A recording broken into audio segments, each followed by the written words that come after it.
107.7 FM Suara Peradaban Islam Jakarta. Assalamualaikum warahmatullahi wabarakatuh. Mitra JIC, alhamdulillahirobbilalamin.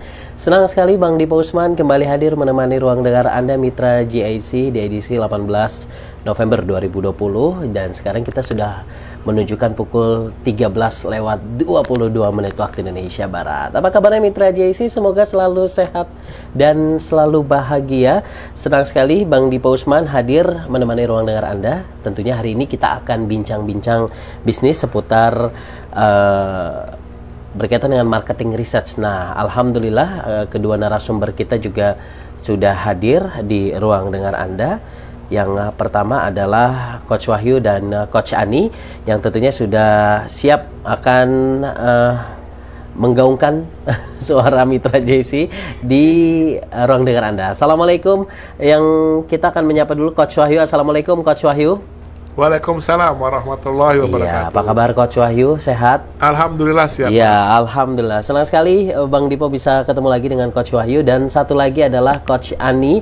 Assalamualaikum warahmatullahi wabarakatuh, Coach Ani. Waalaikumsalam warahmatullahi wabarakatuh. Iya, apa kabar? Alhamdulillah. Alhamdulillah. Baik. Senang banget ya. Hari ini kita bisa bersua bersama Mitra JIC di rumah ataupun yang saat ini sedang lagi di pekerjaan. Ini pas banget sekali karena memang di depan Jakarta Islamic Center ada Pasar Koja. Nah, ini Pasar Koja ini banyak sekali mitra-mitra kita yang setia mendengarkan radio JIC. Kayaknya ini pas banget kalau kita bicara tentang marketing ataupun bagaimana penjualan yang baik ya agar senantiasa pasar itu rame dan pengunjung itu jangan sampai kabur dari toko kita. Nah, kita persilakan dulu untuk yang pertama adalah Coach Wahyu dulu ya. Coach Wahyu dulu. Coach Wahyu, hari ini kita bicara tentang apa? Oke, hari ini kita bicara mengenai research ya. Di sini kita nggak akan membahas riset secara rumit. Kita akan menyampaikan bahwa riset itu fun. Ya. Riset itu fun, riset itu dibutuhkan oleh setiap semua bisnis, dan di situ tidak perlu harus berpikir secara terlalu rumit lah seperti itu. Ya, oke. Nanti kita akan bicara tentang betapa pentingnya riset bisnis tersebut ya. Betul. Dan ini pas banget kalau misalnya Mitra JIC yang saat ini sedang mendengarkan kita, ini betapa pentingnya riset ini bisa kita praktekkan dalam dunia nyata di dunia wirausaha. Nah, kita akan menyapa juga Coach Ani ya, karena memang Mitra JIC saat ini Coach Ani sedang bahagia banget ya dengan senyuman yang indah di siang hari ini. Coach Ani, hari ini kita bicara tentang riset bisnis. Nah, coba dong disampaikan di tema kita hari ini. Riset, betapa pentingnya riset bisnis itu seperti apa? Iya, betul. Jadi riset bisnis itu memang sangat penting ya bagi bisnis kita ya. Ini riset itu ibarat sebuah lampu ya, sebuah lampu kalau kita berkendara di malam hari, kita ini perlu lampu supaya kita ini jalannya terarah ya, supaya nggak nabrak-nabrak gitu, karena kalau malam hari kan gelap. Nah, riset ini adalah ibarat lampunya yang nanti akan menunjukkan ke arah mana kita nanti harus melangkah supaya tidak nabrak-nabrak, supaya kita ini tidak tersesat begitu. Ya, artinya riset di sini menjadi satu kayak semacam bengkel atau tempat rumah sakit gitu ya. Jadi ketika ada masalah-masalah, riset ini bisa menjadi solusi. Bisa jadi seperti itu. Jadi riset itu bisa menunjukkan arah kemana itu bagi yang misalkan belum ada masalah tapi masih mau menentukan langkah bisnisnya ke arah mana bisa. Tapi riset juga bisa sebagai solusi. Jadi kalau misalkan ada masalah, masalah ini kenapa ya penjualan saya ini terus menurun ya. Nah, masalahnya apa mungkin belum diketahui. Jadi dengan riset itu bisa diketahui, oh ternyata permasalahannya ada di sini. Kalau sudah tahu permasalahannya, kemudian bagaimana? Nah, dari data-data di riset itu nanti akan kelihatan nanti arahnya, berarti oh permasalahannya ternyata ada di sini, berarti solusinya harus begini. Oh ternyata masalahnya ada, misalnya masalahnya ada di daya beli. Di daya beli yang rendah, berarti nanti bagaimana menyikapinya supaya dagangan kita ini tetap laku dan bisa terjangkau oleh customer kita. Atau mungkin sebenarnya daya beli nggak ada masalah, tapi masalahnya ada di produk kita ternyata gitu kan. Nah, nanti berarti produk kita harus diapakan sesuai dengan minat customer supaya customer itu kembali lagi ke kita gitu. Oke. Artinya Mitra JC bahwa memang riset ini sekali lagi solusi bagi Mitra JC yang mungkin saat ini punya bisnis dan ini bisa memberikan efek positif bagi penjualan. Makanya penting banget riset bagi usaha kita begitu. Nah, kalau Coach Wahyu sendiri memandang riset bisnis itu seberapa penting itu? Sangat penting ya, Mas. Karena riset ini berfungsi sebagai bengkel juga bisa, sebagai kita dalam berbisnis juga bisa. Sebagai mapping lah. Mapping artinya dalam bertempur, kalau kita menganalogikan pertempuran itu, riset itu berfungsi sebagai peta di mana kita harus menentukan arah lawan, terus laju kita mendistribusikan produk kita ke arah mana, pergerakan pasukan ke arah mana, titik di mana kita harus menyerang musuh, titik di mana kita harus lari sembunyi. Itulah fungsi riset ya. Kita pada saat pra bisnis itu kan banyak kan pada saat pasca bisnis ada masalah. Sebelum ada masalah pun riset itu diperlukan karena untuk meminimalkan risiko-risiko biaya yang mungkin timbul. Contohnya misalnya kita ingin membuka toko di satu daerah, di satu wilayah, jalan A. Kita lihat tokonya rame. Otomatis biasanya toko rame itu, wilayah rame itu bisa harga sewanya mahal. Setelah kita feeling kita bagus, kita coba buka usaha di situ. Ternyata di luar dugaan karena kita nggak melakukan riset dulu, dalam waktu sebulan, 2 bulan, 3 bulan mungkin kita nggak mencapai penjualan yang diharapkan, sehingga kita rugi. Harga sewa mahal, pemasukan nggak sebanding dengan harga sewa. Nah itulah, hal seperti itulah bisa diminimalkan oleh riset. Misalnya kalau kita mau melihat satu tempat ruko, misalnya di satu wilayah yang strategis, kata kita strategis, kita bisa lihat dulu di situ. Di situ karena jualan apa yang cocok dengan lokasi strategis itu. Kalau makanan, makanan kita lihat rukonya dulu, bersih atau tidak. Ya kan?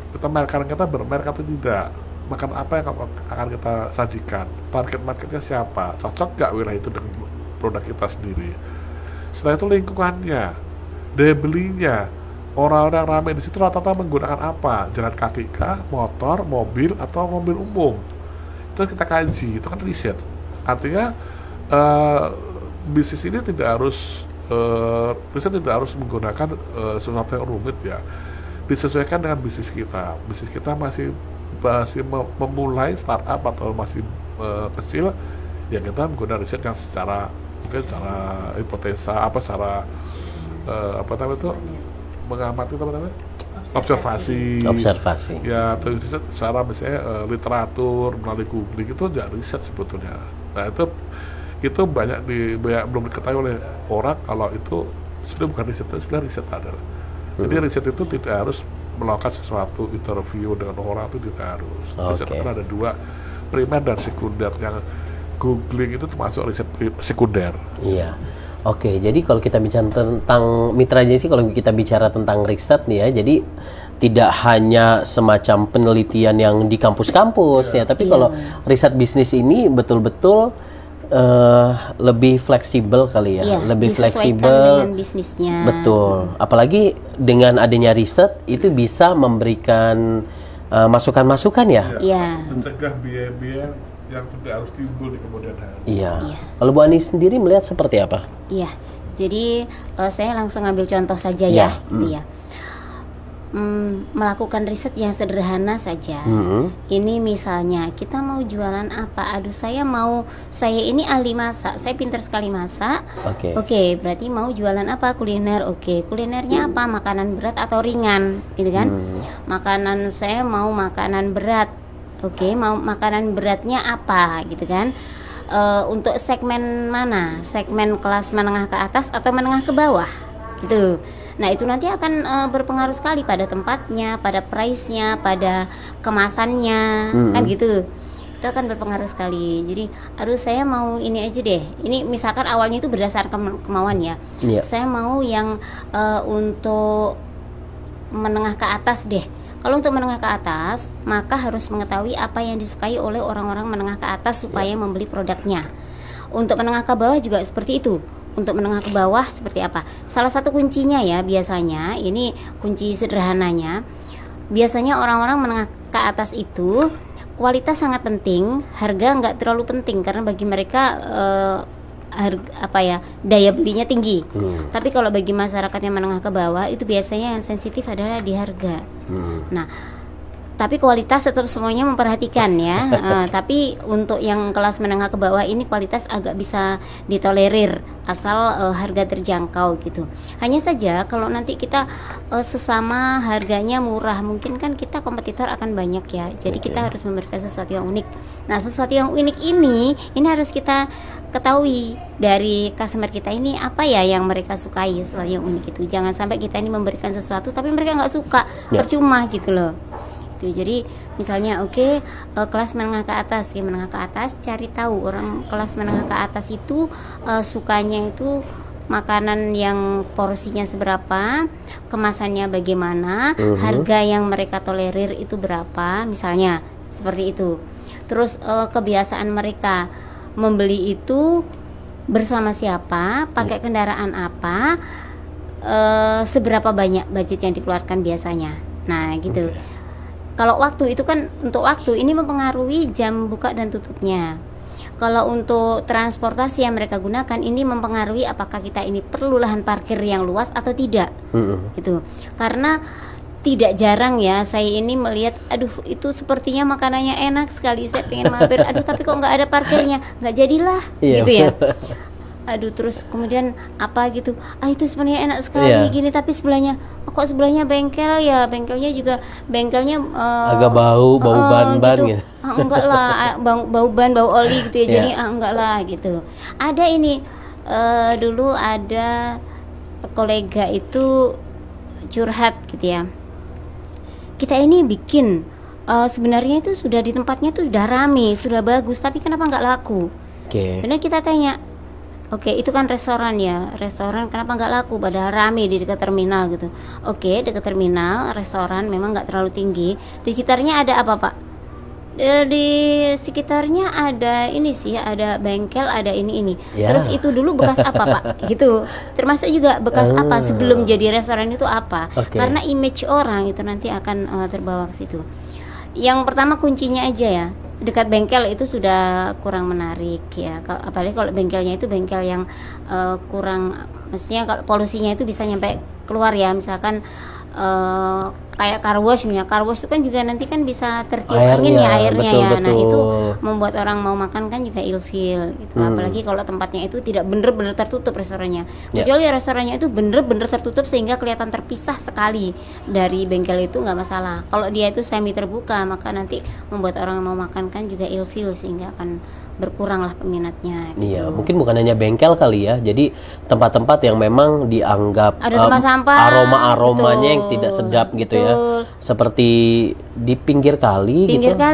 Yang ada selokan. Ya walaupun memang kan kita sering lihat ya ada banyak pinggir kali, tapi mungkin makanan kalau pengen mengambil premium kali atau gimana? Ya, kalau biasanya kalau premium atau semi premium agak sensitif begitu. Tapi kadang-kadang orang memang pinggir kali itu justru disukai jika kalinya bening, ya kan? Justru itu yang alami itu kadang malah disukai. Tapi ingat bahwa orang-orang premium itu kalau misalkan mau belanja ke situ biasanya untuk rekreasi karena ingin mendapatkan nuansa alami seperti itu. Oke. Baik, Coach Ani, Coach Wahyu, kita tahan dulu untuk informasi selanjutnya mengenai betapa pentingnya riset. Kita belum kupas tuntas lebih mendalam lagi Mitra JC. Tadi sudah diberikan penjelasan oleh Coach Ani dengan Coach Wahyu dari PT Bintang Elsa Maditama yang tentunya berkaitan dengan betapa pentingnya bisnis, riset bisnis bagi usaha. Ya baik Mitra JC, ada Senandung Islami akan lewat menemani ruang dengar Mitra JC. Don't go anywhere, I'll be back. Ya masih di 107.7 FM Suara Peradaban Islam Jakarta, jam 13:41 menit waktu Indonesia Barat. Mitra JC masih semangat kan dengerin kita tentunya di Radio JC 107.7 FM. Sucikan hati, beningkan akal, berkarya membangun peradaban Islam. Dan Mitra JC kita masih membahas satu tema yang berkaitan dengan bisnis, masih bersama dua narasumber Bang Dipo Usman, yaitu Coach Ani dan Coach Wahyu. Aduh, Bang Dipo agak gugup ya, karena memang udah lama banget nih nggak siaran di radio. Jadi Mitra JC mudah-mudahan selalu stay tune terus ya di Radio JC 107.7 FM. Yang lagi makan, yang lagi menikmati suasana siang hari ini, pas banget kalau kita bicara hari ini tentang masalah bisnis ya. Nah, tadi kan sudah dijelasin ya sama Coach Ani dan Coach Wahyu nih berkaitan dengan betapa pentingnya riset bisnis bagi usaha ya, karena dari situ kita ketahuan tuh apakah tempat yang kita pilih itu benar atau strategi marketing yang kita lakukan itu sesuai dengan apa yang diharapkan begitu. Nah, kalau kita bicara mengenai angka keberhasilan dari riset bisnis, nah kira-kira seberapa banyak tuh Coach Wahyu yang di riset kemudian berhasil tuh bisnisnya? Oke. Kalau angka keberhasilan pasti kita belum mengukur ya Mas. Ya. Cuma kita ambil beberapa range itu sekitar data 90-an lah. Kemungkinan berhasilnya dari asal si mereka itu mengikuti saran kita ya. Mengikuti saran kita, karena kita mengasih saran kepada mereka pun juga tidak asal saran. Kita ada base berdasarkan data. Nanti kita lakukan riset, kemudian kita ambil data dari itu, kita analisa, dan kita akhirnya menyimpulkan saran-saran yang perlu dilakukan oleh klien adalah A, B, C, D, dan seterusnya. Ya. Itu kembali ke klien lagi, apakah klien akan mengikuti semua atau tidak. Seperti halnya kita memberikan resep dokter, kita memberikan resep obat A, B, C, D, sampai seterusnya. Kembali ke pasien, apakah dia ingin tembus semuanya, tembus separuh, atau malah nggak dibeli sama sekali. Iya, artinya lembaga riset ini bukan memastikan usaha itu akan berhasil, tapi minimal bisa memberikan resep, memberikan obat agar ibarat kata obat bisa menyembuhkan dari masalah-masalah yang ada. Tapi kalau misalnya bisnis itu sukses begitu, apakah perlu di riset itu? Oh iya, harus riset tuh dari pra sampai jalan sampai pasca. Sebaiknya ini sekarang gini, pra itu sebelum mulai bisnis, sedang jalan bisnis, sampai akhirnya mengalami penurunan itu dari riset. Karena riset itu sebenarnya ibarat baju lah, kapan pun kita pakai baju kan. Nah, pada saat bisnis itu lagi tumbuh tinggi-tingginya, itu tidak perlu di riset. Karena apa? Semakin tinggi itu semakin tinggi angin dengan Mas. Jadi hantaman dari kompetitor itu semakin besar. Nah, ini harus hati-hati juga, jangan kita lengah, jangan kita takabur bahwa kita udah merasa kuat dan merasa ini. Justru itulah biasanya bisnis yang takabur itulah awal dari kehancuran dia. Contoh banyak kita ambil contoh lah, seperti halnya kayak Nokia, terus Kodak, ya kan. Sekarang tak terdengar suaranya kan. Terus kemudian apalagi BlackBerry, BB dan lain-lainnya yang awalnya merasa takabur, merasa meremehkan lawan. Terus Yahoo, karena nanti Yahoo per Desember tutup. Per Desember Yahoo. Makanya katanya yang punya email Yahoo itu betul-betul harus betul-betul di ini ya, disimpan katanya. Tapi nggak tahu sih bener apa enggaknya ya. Saya nggak tahu apakah diakuisisi email yang dibiayai Google, saya nggak tahu. Yang jelas Yahoo Group tutup per Desember 2020. Itu karena bagaimana kecokaan dia. Pada waktu Google masih kecil, Google ditawari, dia sombong, nggak mau beli Google. Ya. Sekarang nilainya dia berapa? Di obrolan nggak laku. Nah, kita jadi harus tetap waspada, jangan kabur walaupun kita udah besar, tetap waspada, karena bisnis itu mudah sekali hancur, Mas. Kita bisa membangun bisnis bertahun-tahun, tapi menghancurkan bisnis bisa satu malam. Itu perlu diingat oleh semua para pengusaha apapun bisnisnya. Iya, baik Coach Wahyu. Nah, saya pengen bertanya juga sama Coach Ani ini berkaitan dengan keberhasilan. Tadi sudah dijelaskan Pak Wahyu bahwa bisnis riset itu dilakukan bukan pada saat pra atau pasca saja, sedang berjalan pun itu perlu yang namanya riset bisnis. Dan kalau bicara tingkat keberhasilan juga tadi sempat dikatakan bahwa memang belum ada, tapi secara tidak langsung ketika perusahaan ataupun bisnis di riset ini dapat berjalan lebih baik lagi. Jadi memang kami belum belum melakukan pengukuran dari klien-klien itu mana saja sih yang berhasil dan mana yang belum. Tetapi dari interaksi kami dengan kolega itu rata-rata memang mengalami peningkatan gitu ya. Kan kita masih tetap sambung silaturahim ya dengan para kolega, dengan para klien gitu. Alhamdulillah rata-rata mereka setelah dari hasil riset itu dan mengikuti rekomendasi yang kita berikan, alhamdulillah hasilnya itu cukup signifikan, jadi lebih baik gitu. Oke. Nah, terus kalau bisnis, ya bisnis itu jadi pra itu artinya kita baru mau memulai bisnis, mau menentukan saya mau bisnis apa, seperti tadi saya ceritakan ya.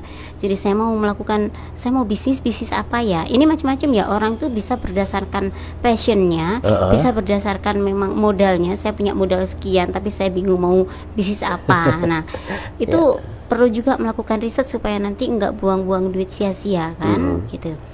Riset apa yang sekarang ini lagi in, belum tentu yang sekarang in kemudian kita masuk itu langsung sukses, kan belum tentu. Makanya kan nanti perlu ada strategi untuk marketingnya. Nah, untuk menentukan strategi marketing itu diperlukan riset juga. Berarti apa ya strategi yang cocok? Sebisa mungkin lakukanlah sesuatu sesuai dengan yang dikehendaki oleh customer. Atau yang bisa ditolerir oleh customer. Kalau tidak bisa, kalau customer kan maunya itu yang bagus, murah gitu kan. Nah, kitanya yang produsennya nggak bisa kan. Nah, tapi kita setidaknya bisa memperoleh sesuatu yang bisa ditolerir atau tetap menarik dengan apa yang kita sajikan. Nah, itu tetap harus dikomunikasikan dengan customer, dan ini bisa dilakukan riset di awal bisnis. Kemudian di tengah bisnis, ketika sudah di pertengahan, kita kan misalnya bisnis kita sudah mengalami bagus nih, kan kita harus menjaga stabilitasnya itu kan. Nah, menjaga stabilitas itu bisa dilakukan dan memang harus dilakukan ya di tengah-tengah itu, misalnya dengan riset kepuasan pelanggan. Untuk melihat kepuasan pelanggan itu seberapa puas sih terhadap produk kita. Ingat, kalau bisnis itu lancar, biasanya kompetitor datang bermunculan. Nah, ini yang kita harus hati-hati dengan kompetitor ini, supaya customer kita ini tidak lari ke kompetitor tuh gimana caranya gitu. Maka perlu juga perlu dilakukan riset ya. Risetnya itu bisa kepuasan pelanggan, iya, bisa juga bahkan riset kompetitor. Jadi menganalisa kompetitor, apa yang dilakukan kompetitor, bagaimana kondisi kompetitor gitu kan. Misalnya untuk makanan juga dilihat tuh rasanya bagaimana di kompetitornya, penyajiannya bagaimana, terus apakah customer itu memang menyukai yang seperti itu, mana yang lebih disukai oleh customer antara yang produk kita dengan produknya kompetitor, seperti itu misalnya. Nah, itu kalau di tengah. Kalau misalkan tadi disampaikan Pak Wahyu pasca, maksudnya pasca adalah ketika kita mengalami penurunan atau bahkan bisnis kita ini sudah antara hidup dan mati ya, hidup segan mati tak mau, seperti itu, tapi kita masih ingin menghidupkan lagi gitu. Itu bisa juga dilakukan riset. Artinya perusahaan ini perusahaan sakit, bisnis yang sakit, itu bisa riset ini menjadi seperti dokter ya. Nanti akan menganalisa sebenarnya permasalahannya ada di mana sih. Oh, permasalahannya ini. Berarti apa yang harus dilakukan dengan permasalahan yang ada. Seperti dokter kalau dilihat sakit, oh ternyata ini gangguannya adalah gangguan emah. Yang kelihatannya itu sakit, suka ini, oh ini emah, ini darah rendah, berarti harus dilakukan apa. Kalau hanya mengetahui saja kemudian nggak melakukan apa-apa ya percuma saja. Jadi makanya kalau riset itu begitu. Jadi setelah tahu masalahnya, segera lakukan upaya-upaya untuk mengatasi masalah tersebut. Itu bisa dilakukan sendiri, bisa juga dilakukan oleh perusahaan riset yang sudah memang tahulah atau harus bagaimana melakukannya. Kalau bisnisnya masih kecil, untuk jangankan kalau ke perusahaan riset ya, ini buat modal aja udah minim sekali misalnya. Itu bisa kok dilakukan riset sendiri secara sederhana, nggak apa-apa gitu. Iya, baik. Nah, ini juga sebenarnya untuk riset ini kembali kepada kita ya. Jadi artinya kalau memang misalnya usaha mitra JIC yang saat ini punya usaha pengen diriset, ini sangat amat baik ya untuk kedepannya, karena dari situ kita bisa mengetahui bagaimana untuk bisa mengukur kesuksesan, kemudian apakah ini pas tempatnya. Tapi mungkin gak sih ada hasil yang menyebutkan bahwa tidak layak untuk tempat usaha di sini gitu, atau udahlah stop aja nih usahanya gitu. Ada. Jadi gini, bukan seperti itu ya, tapi bentuknya waktu itu ada namanya feasibility study kita lakukan di Surabaya, Jogja dan Bali untuk suatu suatu bisnis ya waktu itu sebuah supermarket gitu ya.